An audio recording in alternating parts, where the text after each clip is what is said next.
નમસ્કાર દર્શક મિત્રો, જી ટીવી ગુજરાતી ન્યૂઝમાં આપનું હાર્દિક સ્વાગત છે। હવે જોઈશું સમાચાર વિગતવાર।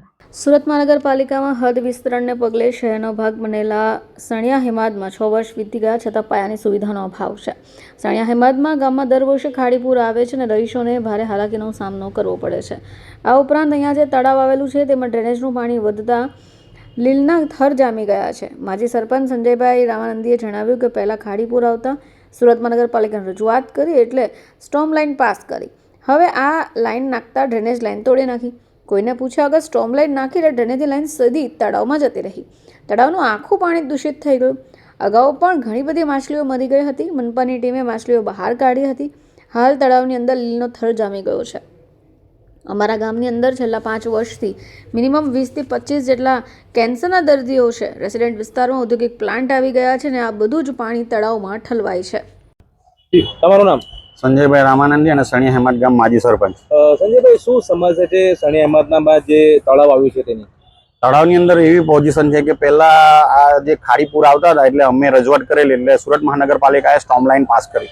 એ સ્ટોમ લાઇનને લઈને સ્ટોમ લાઇન નાખતા બધી ડ્રેનેજ લાઇનો તોડી નાખી। કોઈને પૂછ્યું નહીં, કંઈ નહીં, સીધે એ લોકો સ્ટોમ લાઇન નાખી એટલે સીધે જે ડ્રેનેજો બધી હતી એ ડાયરેક્ટ સીધી તળાવમાં જતી રહી અને તળાવનું પાણી આખું દૂષિત કરી નાખ્યું। અગાઉ પણ બધી માછલીઓ મરી ગયેલી અને સુરત મહાનગરપાલિકાવાળાએ એ બધી માછલીઓ બી કાઢેલી બહાર અને અત્યારે હાલમાં તળાવની અંદર એટલે લીલનો થર જામી ગયો છે। અને આ જે તળાવ છે એ તળાવની ભૌગોલિક પરિસ્થિતિ એવી છે કે 2014ની અંદર જ્યારે તળાવ સુકાઈ ગયેલું ત્યારે મારા ગામના વોટર વર્ક્સ પણ બંધ થઈ ગયેલા અને 2015-16માં સરકાર પાસે ગ્રાન્ટ લઈ અને અમે તળાવ બાંધીને આ જે તળાવની અંદર પાણીનો સંગ્રહ થાય એ જ વોટર વર્ક્સના ઝરણ રૂપે ત્યાં વોટર વર્ક્સ અમારું ચાલતું રહ્યું। એટલે હાલની અંદર અત્યારે પરિસ્થિતિ એવી છે કે અત્યારે માનવ હાનિ તો કંઈ થઈ નથી પણ અત્યારે ડ્રેનેજનું પાણી અંદર જાય છે અને તળાવ આખું લીલુંછમ થઈ ગયું છે। આરોગ્યને લઈને કેટલું ગંભીર કહેવાય? અત્યારે હાલમાં છેલ્લા 5 વર્ષથી અમારા ગામની અંદર મિનિમમ 20 થી 25 જેટલા કેન્સરના દર્દીઓ છે સણિયા હેમાદ ગામમાં।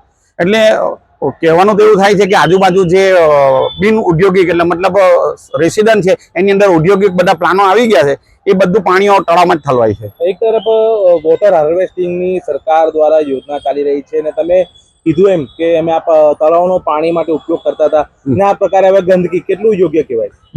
બિલકુલ તમારી વાત એકદમ સાચી છે કે આ લોકોએ હવે જે ગ્રામ પંચાયત જે સુવિધા આપી હતી તે સુવિધાને અને સુરત મહાનગરપાલિકાની અંદર સુવિધામાં ઝીરો।